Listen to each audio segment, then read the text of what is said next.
for today. We can be the leopard, a hip and hunting dog. We can be the leopard, a hip and hunting dog. We can be the leopard, a hip and hunting dog. We can be the leopard. What's going on, everybody, and welcome to another episode of the Middle Seats Podcast. I am the Red Lantern, Toller Talks, and I'm joined by the Yellow Lantern, Loomar, and we'll just give Generation Offended the Green Lantern. Why not, right? Oh, How you guys doing? Good, man. Yellow Yeah, Lantern. Yeah. How do I create fear? Have you seen your Halo gameplay? Yeah, if I wear my little bucket hat. How is this fearful? Do they have a lantern ring for dorks? I don't know. Oh yeah. What's I don't know much about the lanterns. Honestly, is the green's the best? I'm guessing. That's one about will. Red is anger, which makes a lot of sense, and then yellow's fear. I think blue is what? Hope. I think. I think blue's hope. Yeah. What's the sexiest color? I think I deserve that one. I think there's indigo and there's shit brown. There's the indigo lanterns and there's like a purple lantern or something like that. Nice. Yeah. Yeah. Well, in case you guys haven't been able to tell, this episode is going to be on lanterns, not green lanterns, because Damon Lindelof said green is stupid, which is a very interesting thing to say when you're co-creating a show based on Green Lanterns. So let's start off with just overall sentiments. The episode aired this past Sunday. Loomar, I'll throw it at you. Give me a couple words. Like, what's your overall thoughts on the show? I mean, I don't know. I didn't think it did a massive job of kind of getting me invested into the plot they're trying to do, and then the ending comes around and it's like, well, what's the fucking point? Why would you do that? Offended. What about you, sir? Overall sentiment? So I'm coming at it from the angle of I don't know anything about lanterns. I'm not a big DC Comics fan, so I'm like going in this completely fresh. My only real reference is like the Justice League show I watched when I was a kid. I know of Green Lantern, but I don't really know much about him. So getting into this, I felt like they didn't do a great job of establishing him these characters in the world. Like, I was feeling quite lost and disconnected from everything. I think there was a huge problem with exposition in the episode, and then also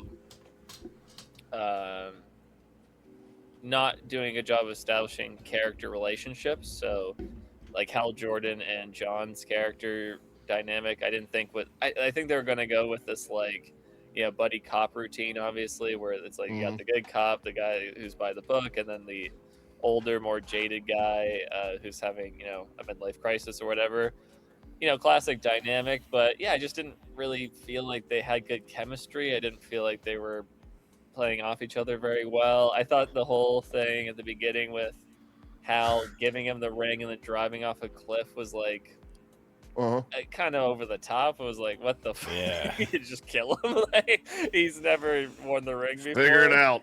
He literally he's like, I've never worn the ring before. You never let me wear it. And then he's like, okay, here you go. Like go die. Yeah. Mm-hmm. So stuff like that. Yeah. Yeah. For myself, I mean, just like you, I would say probably out of the panel here, I'm probably have the most knowledge of the Lanterns, but I'm still not the biggest fan. I grew up on the 2000s Justice League cartoon as well. So Jonathan Stewart is my GOAT. I think Phil Loomar was amazing voice acting for the character. But for me, I'm pretty sick of modern entertainment taking older men and instead of like portraying them as wise and like really good, mentors and stoic, they're always like beaten up and tired and drunks, just pissed off at the world. And the thing about the show is they did it with the most popular Lantern. They took Hal Jordan, who was bar none the most popular Lantern in comic book history, and they just turned him into this just jaded shithead. And I don't understand why we have to keep doing that. I don't get it.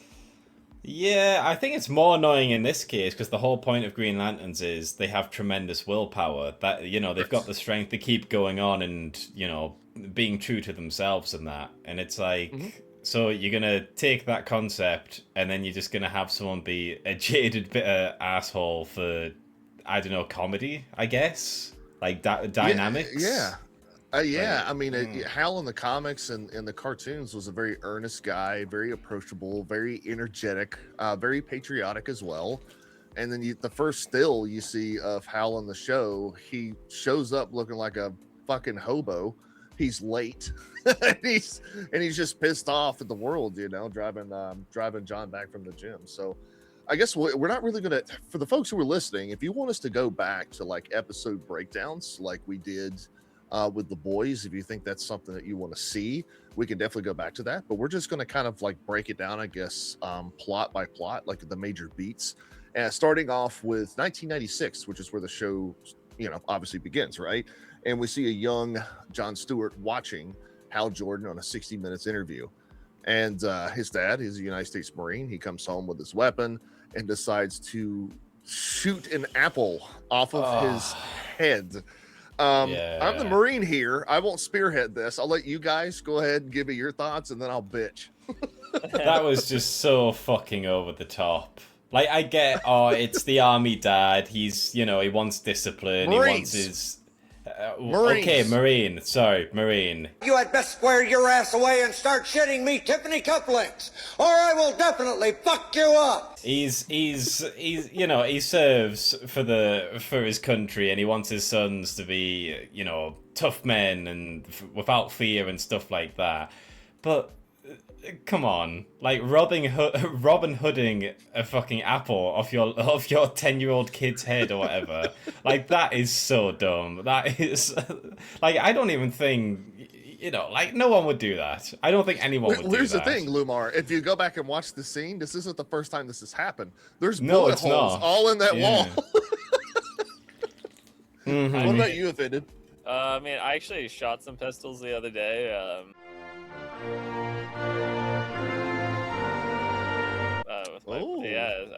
was at a gun range. It was pretty fun. But having done that, like just recently, and then watching this scene, added a whole other like level of ridiculousness to it.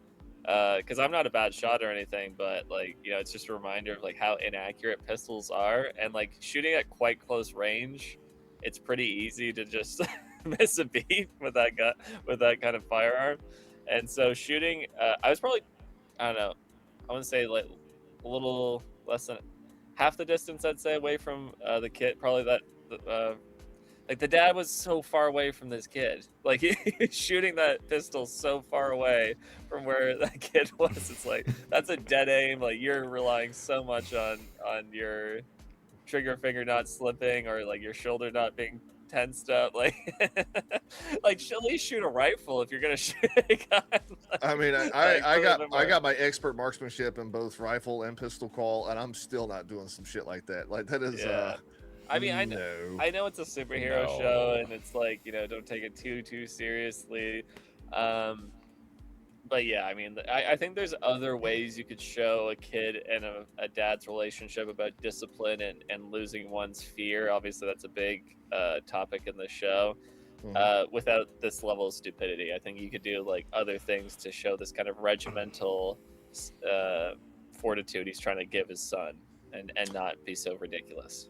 Well, what separates John Stewart and why I kind of that's where I kind of gravitate towards the character is because he was one of the first Lanterns to have, and I think he was the first Lantern, because originally he didn't have a military background. I think it was in the 2000s where he got it, and so being a Marine is what's just instilled that discipline in him. So yes, this is a superhero show, but when you introduce something like the Marine Corps or an armed service that's very much real, you have to ground that in a certain capacity. And shooting an apple off your kid's head, absolutely not. First of all, I don't know how he has his government issue weapon at home. Looks like he's on duty. He is wearing a duty belt. I'll try to put up a screenshot here to show you guys. A duty belt means he's patrolling somewhere. He's guarding like a barracks or something like that. And then he comes home with his government issue weapon, which is NJPable at the least, court-martialable at worst. And then he fires a weapon. If he's on base, the MPOs, military police, are going to be on top of him in a heartbeat. And he's done this numerous times. And I'm just like sitting back here looking at someone who was a part of the armed services. I'm like, there's no shot in hell. And I understand it's a superhero show. I understand where you're coming from, Offended, but this is very much a real life thing, and you have to ground it in some capacity. this was ludicrous. There's no way this happens in real life in any way. Well, yeah, like I Yeah. said, yeah. Sorry, Loomar, go ahead.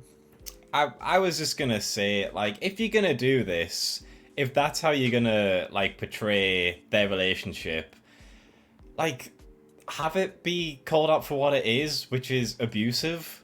Like later on in the episode, after he saves himself from the car crash, like I think he's on the phone with his dad or something afterwards, and he's telling him, "Oh, you know, you gotta big yourself up and not show you're pissed and that." And it's like, why do you have a relationship with this man? Yeah, like, yeah. Jesus. That's a But great Well, point.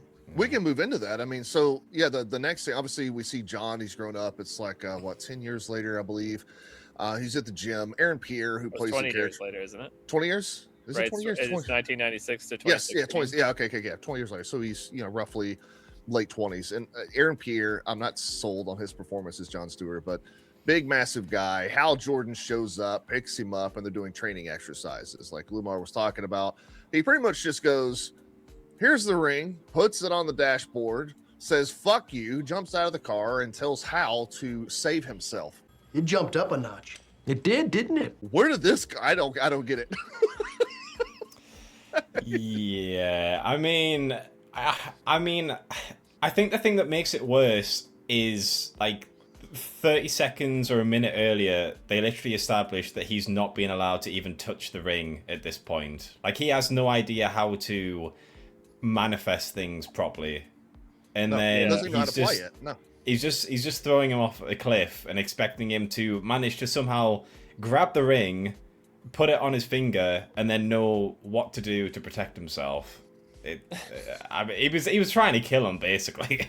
There's no other way about it. Well, and he explains it too, and that was one of the things that kind of pissed me off about this opening episode, is that this is the pilot, right? This is the one you come out swinging. You want to hook people and be like, "This is getting ready to be the best show. You guys need to tune in for the other 7 episodes." Is that he says, "Well, I wrap myself in bubble wrap," but we never get to see that. Yeah. We don't get to see any constructs from the ring hardly at all that are useful. We see a bottle opener, money, and then a light as a lighter. It's Yeah. like, what? I mean, obviously Yeah. Hal creates a big bubble towards the end of the show. We'll talk about that, but I thought that was really stupid that this is supposed to be effects heavy. You know, Green Lanterns can construct some wild shit, and we got none of that in Yeah. episode 1. Mhm. Yeah, again, this kind of goes back to like the disconnect of information issue as well. It's like if you're going into it kind of blind like I am, then you don't really know this process of like who gets the ring and how it happens and all this stuff. And they do explain it in the show, but they keep doing this thing where they explain things way after the context was needed. Mhm. it's like okay, so you get all this info, you see this whole scene with Hal and John, and so they're driving, and then they explain a little bit of it. Then this hologram shows up, and you're just kind of like, "What the fuck is happening?" And then way later at the bar, Hal explains that he has this like memory of him stored as a lookout for an alien threat, and you're like, "Okay," like, you know, you're just kind of constantly being like, "All right, I guess," throughout the episode. Because I'm like, "Who are these aliens? What are they doing?" And I mean, I'm really excited to get to this fucking football stadium scene after the shooting, because this is like another instance of like, we have no context of what's happening, and then they tell you way later, and you're like, what? Like, you're kind of constantly playing catch up in this episode. And like you said, Toller, like, this is the thing to get you hooked, especially Yeah, for man. new fans Come of out this. swinging, bro. Yeah, get some Yeah. get some force behind that punch. But they're constantly flailing here, and I just felt very bored, and I had little excitement going into the show, and I had even less turning it off. Well, you were just talking about the football scene. I mean, we can obviously, that's next to talk about chronologically, but yeah. So obviously, Hal has stored his consciousness in the ring, some kind of consciousness in the ring, and it says, "Yeah, hey, it's hailing in something Nebraska." I can't remember the name of the town. And John tells real Hal that, and I thought it was funny. Hal just takes the ring and it flies off, and he forces John to get on a flight and then get a rental and everything. Yeah, that was good. Yeah. Yeah. I was like, "You're a dick," but yeah. So they show up to Nebraska, which I guess Hal has some experience there, some memories there, and come to find out there's been this mass shooting. But the thing for me is that it didn't feel like a mass shooting. There's still people there. There's still people in the football stadium. There's still people on the field. That doesn't make sense. So you're like, what? Like then we find out about this cop lady. I can't remember her fucking name. She's played by Kelly MacDonald.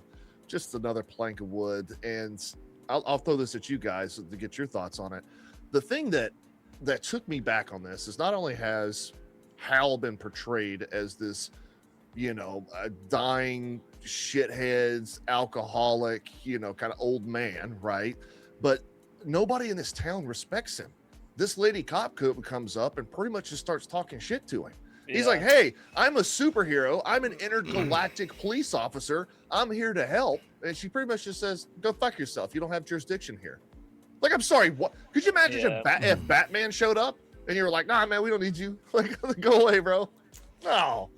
Yeah, I mean, I get what they were going for, this idea of, he's technically a police officer for the system, not for Earth, so he has to respect Earth rules and shit like that. But yeah, based on their interactions with each other, he's helped her with a few cases that seem to have turned out to be aliens, but she still is skeptical of his opinions and says he doesn't know what he's talking about, and he's right anyways, so why were you arguing with him?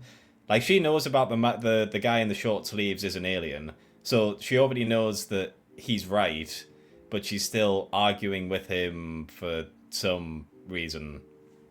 It's just ego. Yeah, it's just weird. Like, sweetheart, this guy, you're the protector of this county or of this town. This is the protector of planet fucking Earth that you're talking to, and it comes off so to me. And I understand where the show is coming from because we've seen this message of like superheroes are not above the law. We've seen that with Batman. We've seen that with Superman. But the thing about that is that even when Superman was on trial in Batman versus Superman, he was still treated with respect. They still respected his role and his powers. They actually feared him because of that. Here, they're just talking shit to Hal like it's nothing. I mean, it's not even just the sheriff. It's like he gets in a fight later on at the bar. Like there's guys who want to fight him. That to me was like the most idiotic thing. This disrespect thing going towards Hal was like, what the fuck? Like you want to fist fight a guy that fights interdimensional threats, or sorry, intergalactic threats? That's who you want to go toe to toe with because he played a song 4 times in a row. Like, really? Like, really? And then the judge also doesn't really seem to care about him. And then of course John doesn't seem to respect him that much. So like, there's no one really like being impressed or like, oh my god. Like we see him sign some like papers, and like people were like wanting his autograph at the taco stand. Yeah, but then that like when he goes to Nebraska for some reason, everyone just like drops that completely. I didn't really get that either. It was really stupid.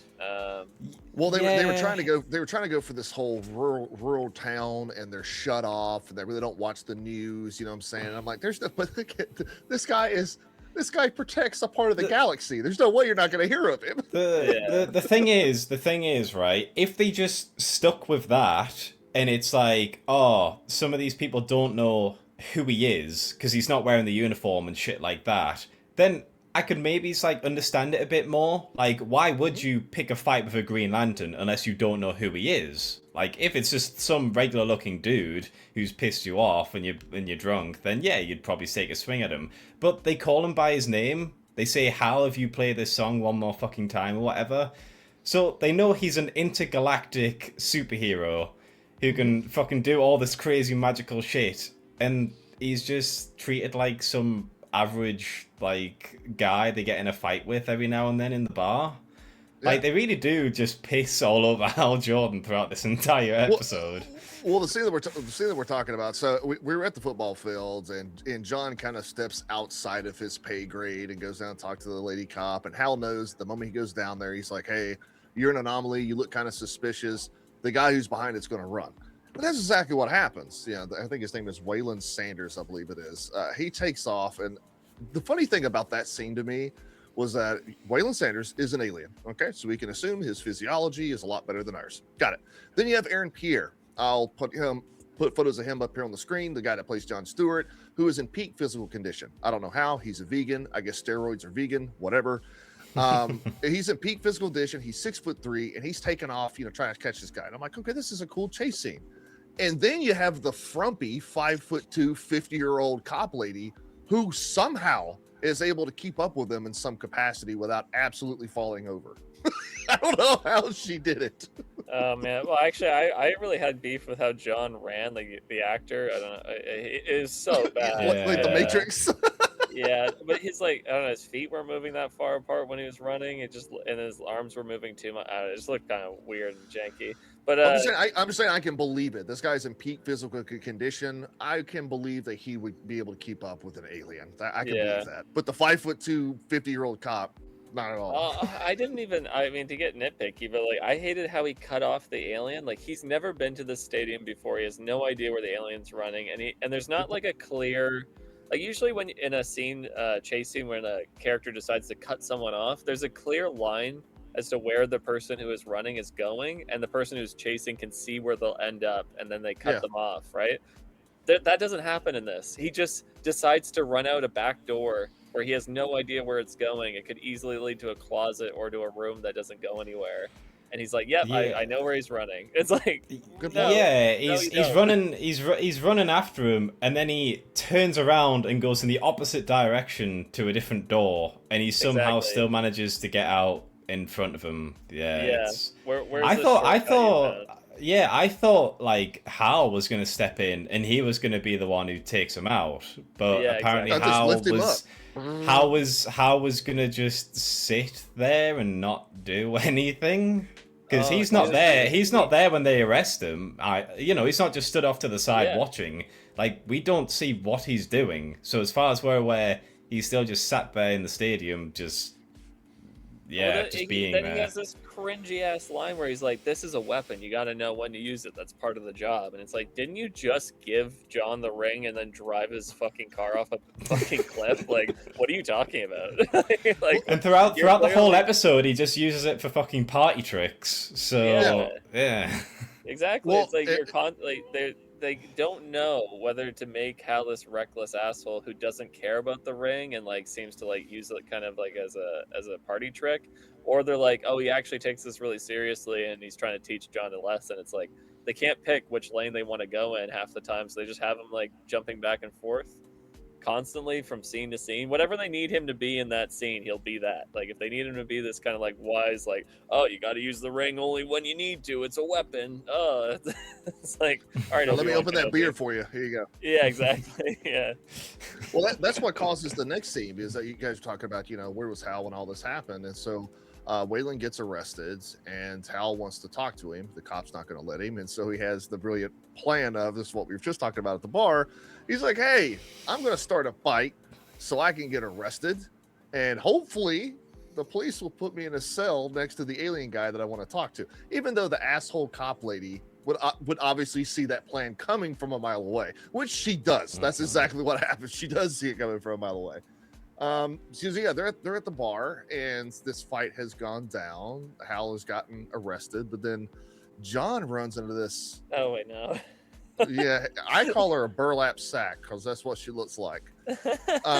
This older woman at the bar, and I don't know if we can say it on YouTube, but I'll do a visual aid for everybody. They do this out in the car, and he uses his ring to light her cigarette. That scene came out of nowhere. I agree. It felt really weird. It was not a good way to establish him as like some kind of like ladies' man either. Because again, they kind of make him this emotionless, just action figure character where he has no personality. He's just like a superhero, and they establish him as having almost zero emotions, and then he's like picking up old ladies at bars, and I don't think the show kind of acknowledges the fact that she's not attractive.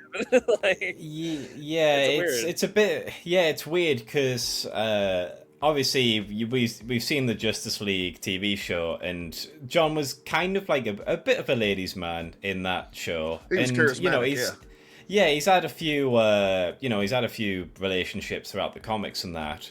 So it seems like they were trying to take that aspect off him and then apply it to this TV show version. But the TV show version, he's, like you said, he's very kind of stoic. He's very respectful. He just kind of he calls, obviously he does it to piss him off, but he does seem to be quite respectful to everyone he meets throughout. He's giving handshakes, he's calling people sir, stuff like that. So they take this stoic, respectful, loyal individual who's trying to, he's just there to do the right thing and learn, and then they just give him a random sex scene where he doesn't even seem to try. He just picks up a married woman. He just picks up a married woman somehow. A grandma. Yeah. Whoa. Yeah. Oh. And it was just a weird plot line they've got throughout that episode. Yeah, and it's like it's creepy because I won't say it's creepy, but I mean Aaron Pierre is 32 years old. But this particular point in the show, he's in his like late 20s. She's 53, and which, hey, get that gilf, man. But I have a feeling that if this was the other way around, and it was an older man sleeping with a woman who was 20, 25 years younger than him, that particular crowd would have something to say about it. But they're oddly silent on this end, so the whole double standard. Oh. Yeah. Before we move to the next scene, with the bar, this is another thing that's really weird to me, because in pretty much all Green Lantern media, the host and the ring are always linked. Correct. So no one, unless they give express consent, no one else can use the ring. They can't keep the ring away from them because they can just, force the ring to come to them, and But so why does he need to give John the ring? I don't know. I talked about this last night on Dark Hours, show, because I'm just confused, because from what I know, a ring is bound to one specific person. And I know when Hal and John were in the comics, the same dynamic was there, right? John was Hal's, apprentice, whatever the fuck you want to call it. But in the comics, they never went like, oh, here's my ring. Here you go. You can have it. Would you just hold on to this for me? I got to go take a shit. That never happened. You had to have express consent from the Guardians for another person to temporarily use it. So I see what you're saying there. It's kind of weird, the dynamic they have with the ring. It seems like almost anybody could use it. Not just God. Yeah, it seems, from what I understand, the Guardians and the host, they can both allow someone to temporarily use the ring, if they might need it for whatever reason. But ultimately, the host can just withdraw that consent at any time, and they can just call the ring to them at any time. So, correct. But Hal seems to be like really concerned that the ring might get lost. Like, he needs John to keep a hold of the ring. But yeah, that doesn't really seem, unless it does drop that aspect for this show, which, I mean, again, feels like you're stripping away some of the, some of the grandioseness of the Green Lanterns, but whatever. I don't like that aspect. I don't, because in the comics and the cartoons and everything, it's always been that it's almost like the ring chooses the person. Like the current Green Lantern can pick a successor, but the ring has to agree to it. You know what I'm saying? Whereas here, it's like the ring doesn't really have any personality. It doesn't have any agency. It's just a prop that's being tossed around.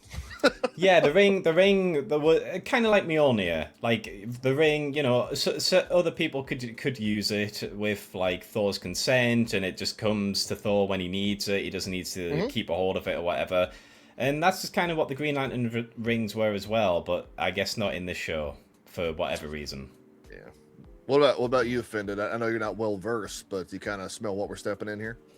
Yeah, well, again, they kind of go back and forth on this. It's like they verbally discuss the fact that the ring has to choose John, and they say that in the car. But then, like you guys are saying, it's like it gets tossed around quite a bit. So I think it just adds into this consistent issue of inconsistency, where it's like, okay, they say one thing and then do another, and then, it's a lot of jumping around. I'm still really hung up on the fact that, going back to that football stadium scene, so like... Incoming rant. No, Well, it happens all so fast, and like they give you no like time to really like digest anything before they're like next thing without any context. It's like we get so much stuff going on without any context as to what's really happening. Like, why is this father shooting an apple above his kid's head? I guess he's teaching him not to be afraid. Okay, and the next scene, all right, so it's been 20 years later, and now Hal and John are partners, and then they give a little bit of exposition on the ring that doesn't have any fulfillment later on in the episode. He goes off the cliff. He meets him at the taco stand, and then they have a 3-second conversation about the hologram John saw before Hal flies off without context of what's happening to Nebraska. John goes to meet him, and then the mass shooting has already happened, coincidentally, and then they're doing this weird investigation scene where like Hal and John are like reading the scene before them. They're like, oh, this is what happened. They're like super detectives all of a sudden. They can just see everything that happened while just like sitting there from the bleachers after the fact. Like they pick up on the fact that the fucking the guy in the shorts, the guy who runs away there, he's an alien, right? They're like, oh, he ditched his clothes and then is now standing with some other people, and therefore he's an alien shooter or something. And then John's like, well, I should go tell the cop that. And then Hal's like, oh, that's a bad idea. And he does it anyway. And then somehow the alien picks up on the fact that they know he's an alien by the fact that John talked to the cop. Even though they've had a prior discussion, it's not their first conversation. And he just kind of like looked at him.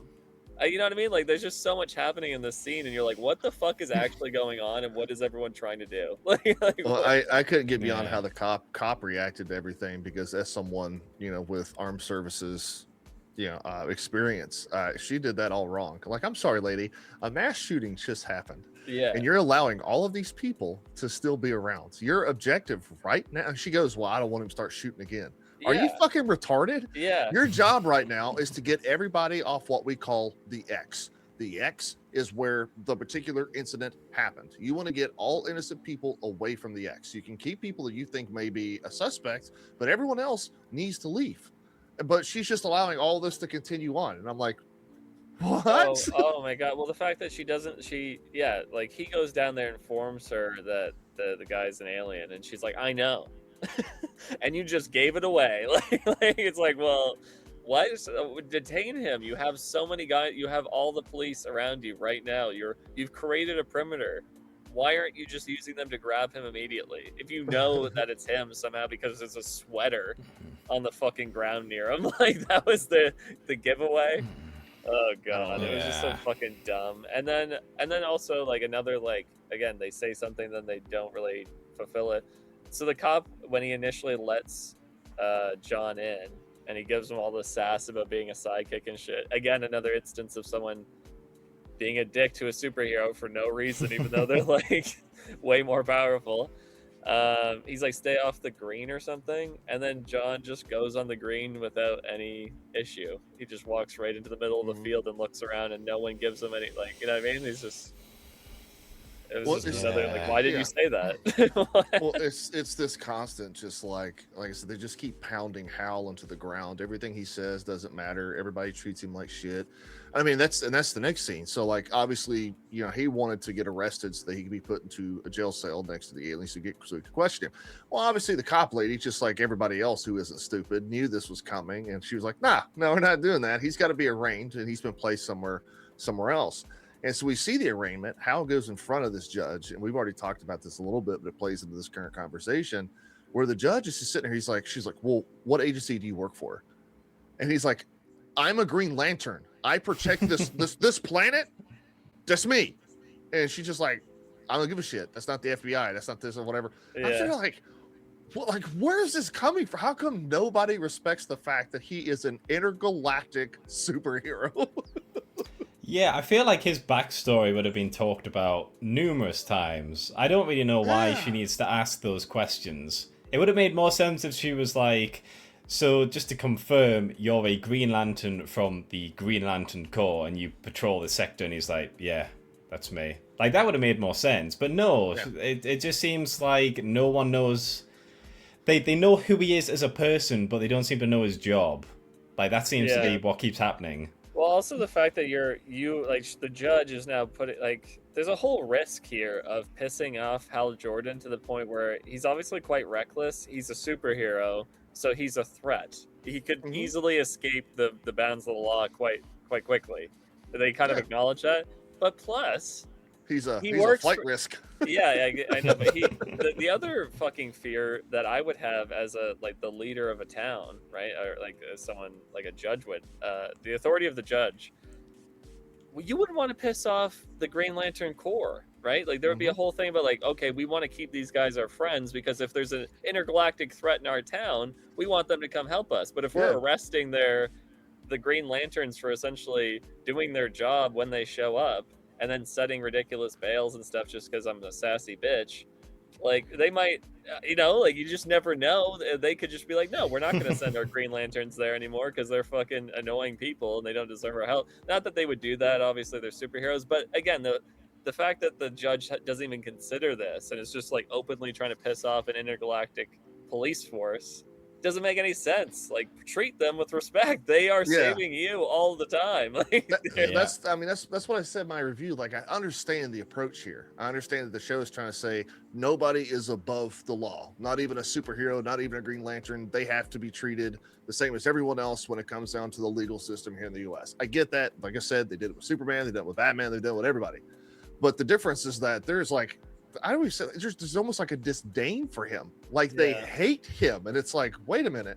You may not like what he is. You may not appreciate that he thinks he's above the law, but you still have to respect that he is the Green Lantern. He is the guardian of the planet that you fucking live on. And nobody seems to care about this. I thought that whole part was really, really, really dumb. I mean,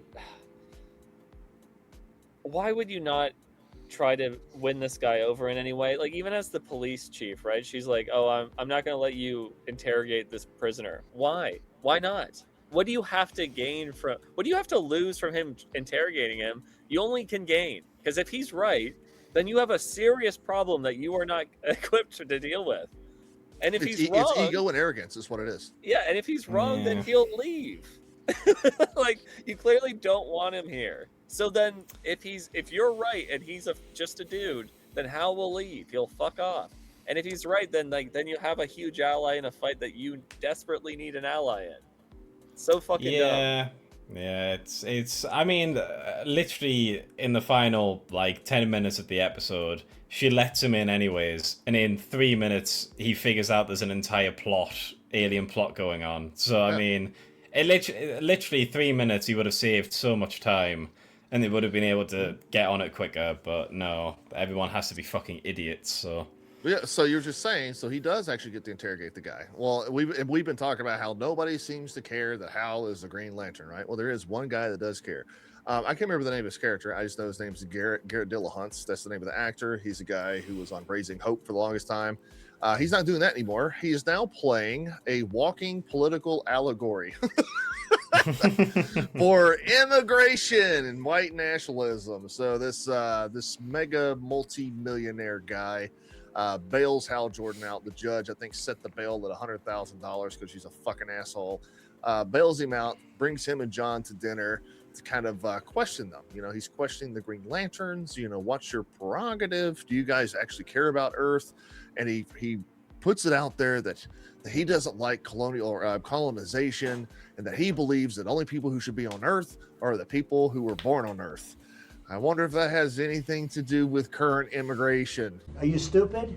Are you a stupid person? I mean, nah. I just, to be honest, I don't really see what. It's such a weird thing because basically he invites Hal and John over, and he's like, yeah. We know about the aliens. We know they're trying to take over. And it's like, what? How the fuck do you know what's going on more than fucking Hal seems to know? And, it's weird. But, yeah, in regards to what you're saying, it's just a big... Oh, here's the right-wing nut job who's also a cuckold who lets his wife take a big black penis. Oh yes, let's get into that, man. What is up with James Gunn? Peacemaker, he lets his wife, fuck around with John Cena, And the old burlap sack we were talking about earlier, the old grandma that John Stewart slaps the monkey of at the bar. Come to find out, that's Garrett Dillahunt's character's wife. And not only does he know about what happened, he endorses it. And how do I know he endorses it? Watch this clip. Good. Nothing better than eating off another man's grill. So yeah, the guy knew his wife was banging another guy, and then goes on to say, like, yeah, that's the best way to do it. The best way to eat off another man's grill. James Gunn, you're not beating the cuckold fucking allegations, brother. Yeah, it's just so weird. Like, again, not only is it just randomly tagged on to John despite his character, but then obviously that scene happens and Hal's like, you slept with his wife, and John's just like, yeah, I guess so. Yeah, like... that's the thing. This show doesn't understand the idea of subtext. When he said that, I knew exactly what it meant, but then the showrunners are like, wait, we have to really make sure the viewers know. And then him and Hal have that conversation. You just slept with his wife. We've only been here for like 24 hours. It's like, could you really just not left it alone? We knew. It's okay. But yeah, but there's that scene. My main point is just like John really doesn't seem to give a shit. Like there's that scene earlier when he sees her again and finds out she is the dude's wife, and he just kind of like looks away and kind of smirks. And then obviously there's that scene there about eating off another man's grill and that, and he's just very casual with Hal, like, yeah, I guess I did sleep with this dude's wife. And it's like, am I supposed to be rooting for this guy? You know, he really doesn't seem to give a shit about potentially causing trouble in the marriage. Like, it seems the dude's already aware of it, or so whatever, but John didn't know that at the time, and he seems very just chill about it. So. Well, it's a morality thing. I mean, he's a Marine. We have honor, courage, and commitment. I mean, infidelity is a big thing to us, you know, that goes into being honorable and obviously be committed to another person. And you're right, John's just kind of like, yeah, I tapped that. And it's like, you're a piece of shit. That's just what I mean. It's just so weird. They've taken this, like, the aspect that he's been in other media ways, like a bit charismatic and that helps him get the ladies. And they've slapped it onto this version of John, and then we got this scene, but it doesn't really clash with the rest of his personality and how he was brought up by his dad. So it's just a very fucking strange plot line. Yeah. The writer's barely disguised fetish or whatever. So what about you, Offended? Do you like a good old fashioned cucking or what, man? Hey man, whatever you're into, you know. Yeah, it's kind of funny that James Gunn keeps parading this mindset he has around in his films and shit. I don't know. This whole thing with John's character is what's bothering me. Again, it's the disconnect between what they tell us about his character and what they show us.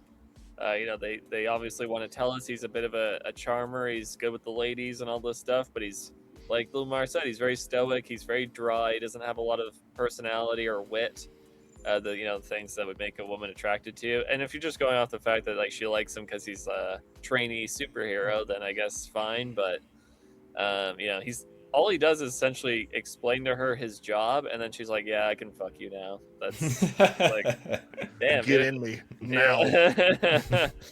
Golly. Yeah, just again, I just can't get over how they're trying to play this off as like, it's not even like a win. It's not even like she's a fucking drop dead gorgeous chick that like it's a slam dunk. Like, oh damn, I messed up, but hey, she's really hot. It's like I'm sorry to the actress. It's just like if this was real life and this was Aaron Pierre and I can't remember her name, Porna, something like that. It's a mercy. It's a mercy fucking. Okay, that's what it is. No, yeah, this is a huge win for her. She should be fucking like booyah all the way home. She should be like fist pump in the air, like woo, like good for her. Yay! Yeah. Well, yeah, so that whole scene, so they go out, they talk to this multimillionaire, whatever the hell, and he does his little immigration spiel, and it was all to facilitate getting Hal in front of the alien. And Garrett's character says, I can make that happen, but you got to give me something too. And it was just kind of like an inside look at the Green Lanterns. He wanted reassurance that the Lantern Corps was actually there to protect Earth and to not facilitate, an alien invasion or colonization. And then exchange, Hal does get in front of the alien. Again, I think his name is Waylon Sanders. And I don't know about you guys. I had a big problem with pretty much the entire show, but I liked the interrogation scene. I thought it was brilliantly written. Kyle Chandler did a great job. I liked most of it. The only thing that annoyed me was how immediately comes to the conclusion that the dude's an alien because he doesn't know what Hogwarts is. Like, not everybody gives a shit about Harry Potter. Like, yeah, he's got a him... point though. He's got a point because that guy is around the millennial age. It doesn't matter if you live in a rural town, if you're shut off from the rest of society. You grew up on Harry Potter. You at least know who Harry Potter is. There's no shot in hell you don't know about Hogwarts. No shot. I actually thought that was brilliant. Yeah, I thought it was brilliant. And then he moves on. He starts talking about football, which obviously is Nebraska's a big college. Yeah, that college was state. So I thought that was good. And then he goes, "What are your thoughts?" Again, I just thought it was brilliantly written. This is the only part I thought it was brilliantly written. He goes, "What are your thoughts on Barack Hussein Obama?" And come to find out, the alien's like, "I really don't care either way."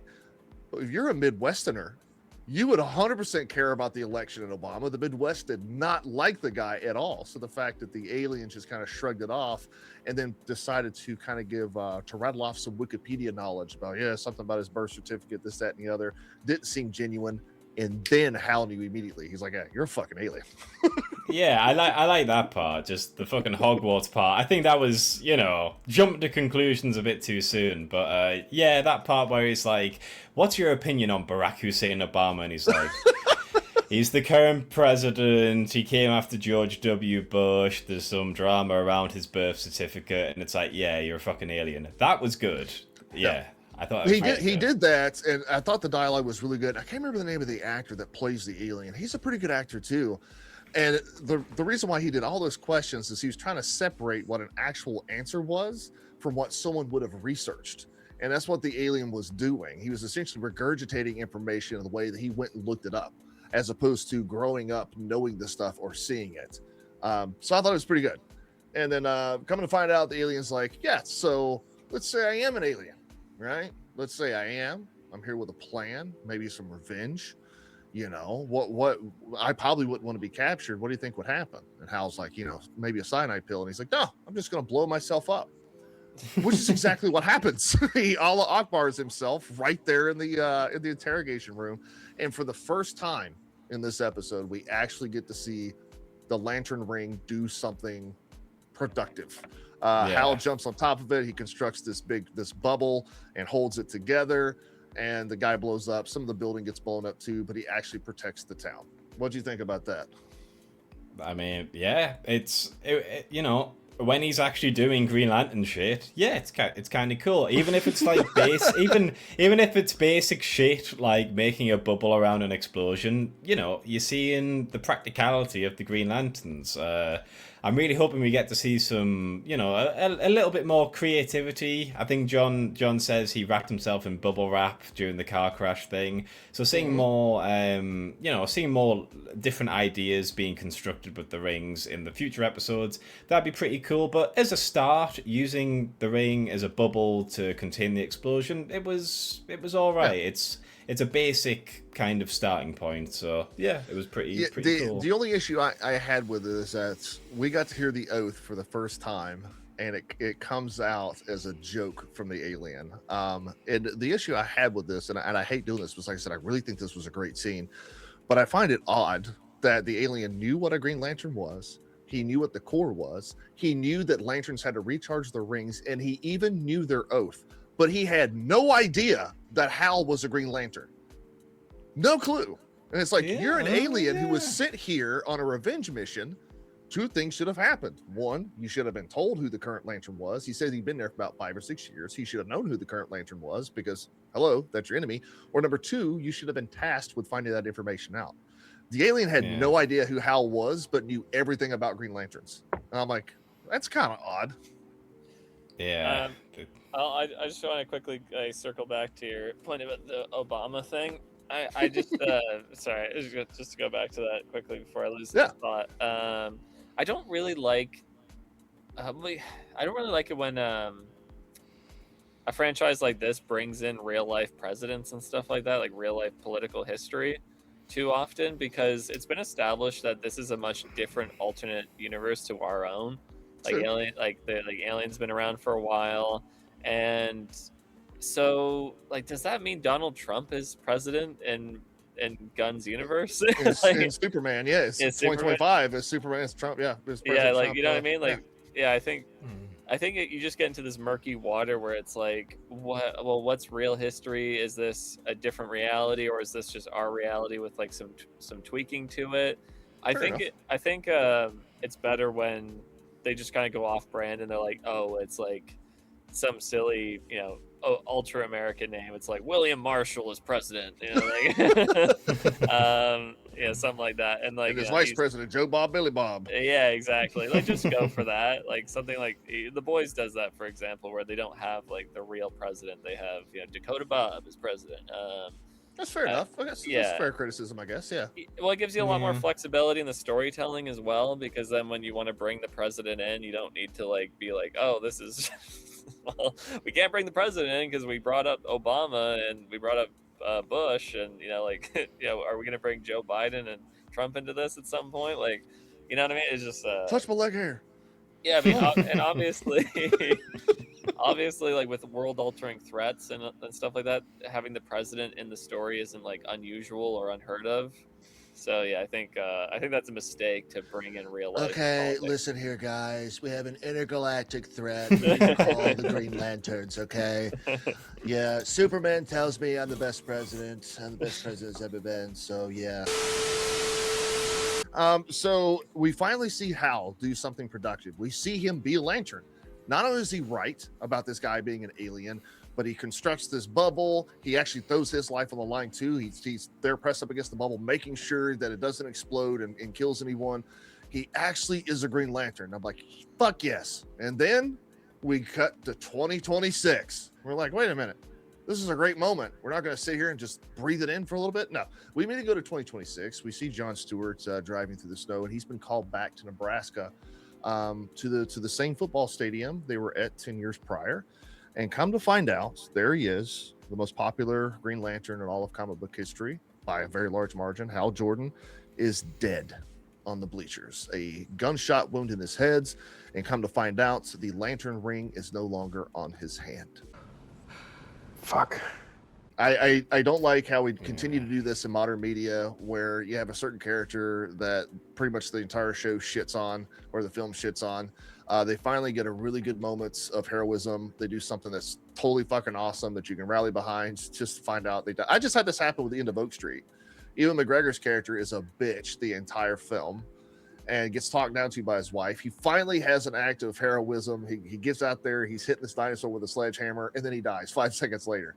And now we see this again. We're like, he finally has an act of heroism, and then we find out he's dead again. Like, what the fuck? I'm guessing with the show they're gonna jump back and forth with the timelines pretty consistently. Nope. No. Nope. I think that we talked about this on Dark Hours thing. I think they have already given us an excuse as to why Hal Jordan's going to be on the show. The consciousness in the ring. Oh yeah.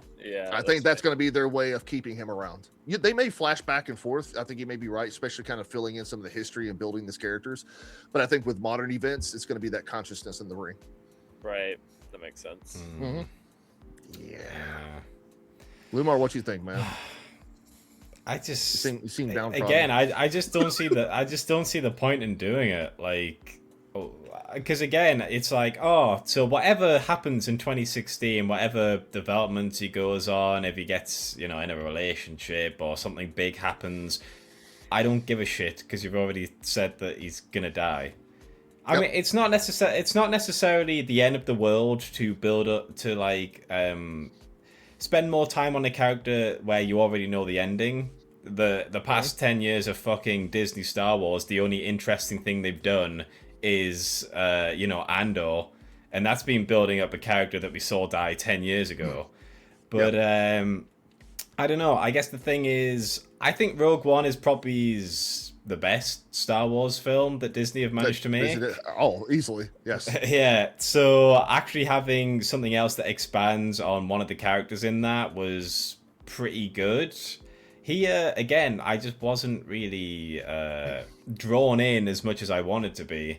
So like for the rest of the show, for the rest of the season, the rest of the show, like would I care that much about seeing more of Hal? Probably is not, because everyone's just gonna keep treating him like an idiot, and he's just gonna keep being a dickhead. So Yeah, for me, like I said, John Stewart is my goat. Phil Loomar voicing the character from the Justice League cartoon. That's my goat. That's my Green Lantern. When I think of Green Lantern, I think of John Stewart, just because that's what I grew up with. So I have no issues. On my review, people are calling me racist because the show is not going to be about a black guy, and I'm like, I say at the tail end of the review, I'm like, John Stewart is my Lantern. This is what I want. But the thing is that when Hal was training him in the comics, it was a very respectable passing of the torch. It was a true mentorship. The way the show frames it, it's just kind of like, all right, let's get the old white guy out of here. Let's kill him off so we can bring in the young, diverse guy. That's how it felt. And I'm like, that's so disrespectful to the character. Like, this is the guy I want to see. I want to see John Stewart. That's my Green Lantern. But it's got to make sense, and you've got to respect what came before you. And the show just does none of that.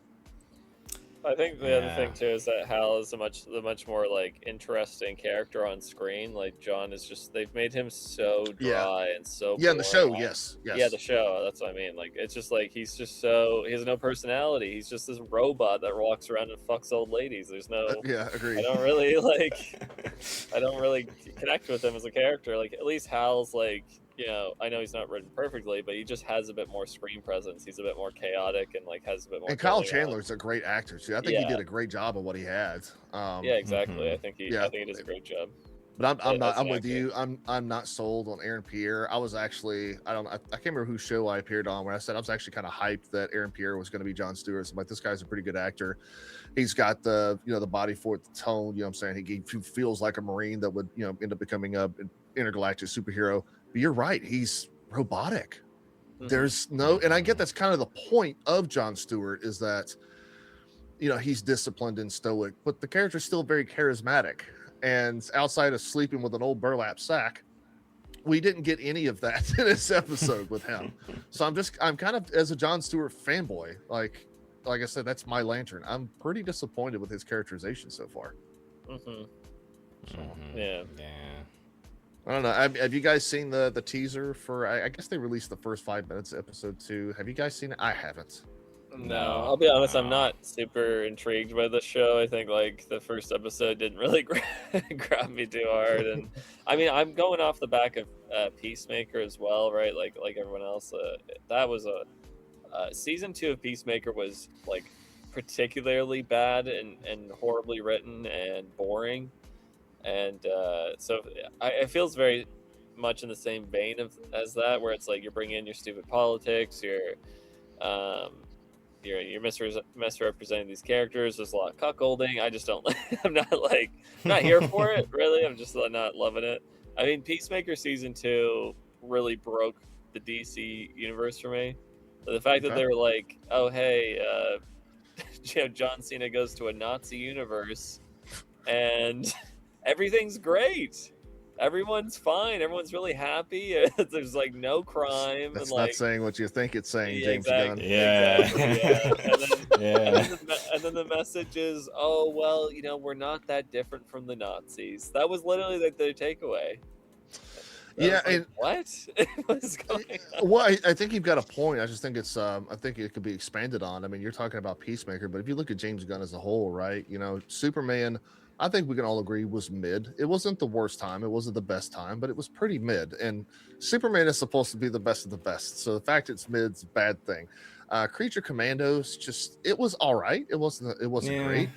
Peacemaker season 1 was a pretty decent time, but then season 2 we jumped off a fucking cliff. And then we had Supergirl, which I read yesterday lost anywhere from $200 to $240 million. So I think James Gunn's goodwill with the audience is at an all-time fucking low. So I don't think people are interested in Lanterns on that merit. I genuinely don't think this, like, he's gonna have much longer at the helm anyway. I feel like this show will not get a second season, nor will Peacemaker get a third season. I think all these projects are soon going to be canceled. Or You think Paramount gonna clean house? dude, I just can't see why they wouldn't. Like, this is not going well at all, and they've have No. zero. Like you just said, like they've lost the will of the trust of the audience at this point. Like, why not just? If they were really smart about it, they would give a hard reset and wait like 5 years. Yes. Just wait. Don't fucking stop making this shit. Reorganize, think about it, make some plans, you know, or organize a long story and then come out with it in 5 years' time. I mean, it's to sit back and kind of, you know, watch how to build your cinematic universe, but I'm still a very big fan of doing these Elseworld type tales. You know, that original Joker film was fantastic. Second, we don't talk about the second one; doesn't exist. There's only one. No. The first Joker film was so good. I had issues with Robert Pattinson's Batman, but it was still a good time. It was still a fun film to watch, and I like that version of the character. And then I cannot express how excited I am for October and Clayface. Yeah. I am so excited for Clayface. Yeah. I think if DC were to pull back and just kind of do these little dibble dabble films, you know, back and forth, these Elseworld films that don't tie into a greater cinematic universe, and just build on some of the rich characters that they have, and then take, like you said, Offended, 5 years, sit back, you know, watch what Marvel's doing, take some notes, and then do what they want to. But they're trying so hard to cram this shit together so fast, and it's not working. Superman didn't work, Supergirl didn't work. I don't know if Lanterns is going to. Well, the fact that they're also doing this whole, like, you got to watch all of it. It's all connected. You got to watch Creature Commanders. Oh, you got to play the video. Like, it's dude, stop doing that. Just it didn't work for Disney. It's not going to work for DC either. Exactly. Yeah. You're like, So the Marbles. I have to watch how many TV shows again? Like, yeah. No, nobody wants to do that, man. Yeah, I mean, and another thing, no one wants to do that, but no one especially wants to do that when you've had an okay Superman film, animated Creature Commandos film that not many people saw, never mind talk about. Peacemaker Season 2, which just lost a lot of the goodwill the first season had. And then you've got Supergirl that barely anyone saw, and the people who did see it fucking despised it. So, yeah, and now you got Lanterns, and so far I'm just not as hooked as I wanted to be. So, yeah, it's not a great start to a cinematic universe. For me, and I can't stress this enough, is on my review, people are like, oh, or that small minority, like, oh, you're just hating just to hate, or you were never going to like this. This show was supposed to be for someone like me. I'm a John Stewart fanboy. I've said that at least 3 times in this podcast. I'm a John Stewart fanboy. I was looking forward to this. I'm like, yes, finally a live action John Stewart. And I'm just so fucking disappointed so far. So I mean, we're going to continue. I'm going to continue to watch it. So, you know, like I've said at the beginning, folks, if you want us to do scene by scene breakdowns like we did before, or if you like this more flowing style where I just throw scenes into here and we kind of streamline things, let us know how you want things to go. Do you guys have any other comments? And we've been doing this for about an hour. I'm fine with cutting it. Unless you want to talk about the X-Men casting, we can. I think this is a good place to cut it. I think we set a crisp hour this time. We're not gonna have to drag it out. Yeah. Mm-hmm. I kind of have to get off soon anyway, but so yeah, I'm good to leave it here. Yeah, I guess we're not good enough for you. That's fine. That's cool. Well, you know, I thought it. I didn't say it. Well, let's do this then. Let's do an end statement. I'll start with you Offended. Obviously, you've seen the first episode of the show. Like, what is your outlook moving forward? Like, do you think things will get better? Do you hope they get better, or are you just kind of like in the boys mode where you're like, I'm just gonna hate watch this? Oh man, I think it's like more just complete like lack of interest on my end. I was not gripped at all. I'm not a huge DC guy, so this episode really needed to grip my attention and pull me in and show me a world I haven't seen yet before and interest me. And it did none of those things. I was kind of lost a lot of the time. I didn't find the characters very interesting. I thought there's a huge disconnect between the information they tell you and the events that happen in the show. And I'm not really excited to see what comes next. I'm not interested in the mystery. And I don't even have a lot of faith in the overall franchise that it's a part of. So there's not like a lot to grip onto here. I think this is going to be like a one-season forgettable TV show that nobody remembers and maybe references when the next Lanterns thing ultimately comes out as like, oh, remember the last thing that came out? Oh, yeah, that show that nobody talks about anymore. It's gotten pretty high ratings. I haven't seen them. It's gotten good ratings, if I'm not mistaken. Which obviously. Yeah, I think it's like 87%, something like that. Yeah, Rotten Tomatoes doesn't mean shit anymore. But I mean, the audience score is at 80, is at 83. Critics is at 95. And I even think, give me just a second here. I'll roll over to IMDb before we get over to Loomar's closing argument. Yeah, IMDb's at 8.3 out of 10. So I mean, could this be a forgettable show? I think you're right, Offended. I think it will be forgettable, but the people who are going to remember it, at least they're going to remember enjoying it. Yeah, I guess, Yeah. Well, yeah, if that's what the state of our cinematic experience is at this point. Nobody watched it, but those who did loved it. Yeah. Loomar, what's your hope here moving forward? It seems like you're kind of like me. You're invested, or you want to be invested. Yeah. So it's like you do see some good aspects to it. Like, again, the interrogation scene, I thought that was quite well done. There's a few little lines of dialogue that got a chuckle out of me or got me intrigued, things like that. But yeah, I mean, whatever they do with Hal, I know where he's going to end up. So unless they properly build up John a bit more and stop having him be a fucking Terminator granny hunter, yeah, I'm just not really gonna be invested. Like, he's obviously the main character of the show now because Hal's gonna be killed off. So, like, they really need to work on him in the next few episodes. And if they haven't got me invested in him by like the third episode, I think it's safe to write off the show as just dog shit. I'm in kind of the same camp you are. I'm gonna watch the entire season and do breakdowns on it, just because I am a DC guy. But I'm like you. Sinestro is working on me. The Fear is working on me. But Kyle Chandler, I think, just was a great actor. He did the script showed him no love, but he did great in the show. But my fear is that Aaron Pierre now has to carry this show.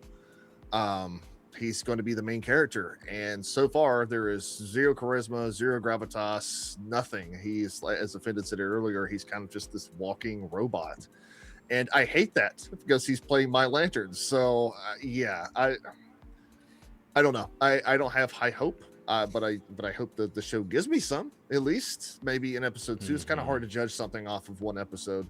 But when the appetizer sucks ass, I'm going to assume the rest of the meal is going to as well. So yeah. But yeah, do you guys have anything else you want to add? No, I think I'm good, guys. How about you? This was great. Yeah. I mean, nice, crisp and clean. Yeah. We're getting tighter. We're getting more. It helps when I'm not as interested and I don't have something to fucking spaz out about. I'm real proud of you. I was expecting a 15-minute tirade in here. I didn't get it. I'm proud of you, bro. No, yeah. Just wait. Just wait for the next big thing. Just wait till Blade Runner show comes out, man. I'm gonna fucking wait. God. Shit. When is that coming out? We're gonna cover that too, aren't we? It's a few months. Yeah, it's sooner than you think. Yeah, I thought it was like September or something, wasn't it? Like late September. Sweet fuck, help us all. Oh, I told you guys to watch Tires, man. I just finished season 3. You got to watch that show. I'm actually in the middle of watching. Andrea Lee in my community had seems like every week she's like, "Hey, motherfucker, watch Widow's Bay. Watch Widow's Bay. Have you seen Widow's Bay?"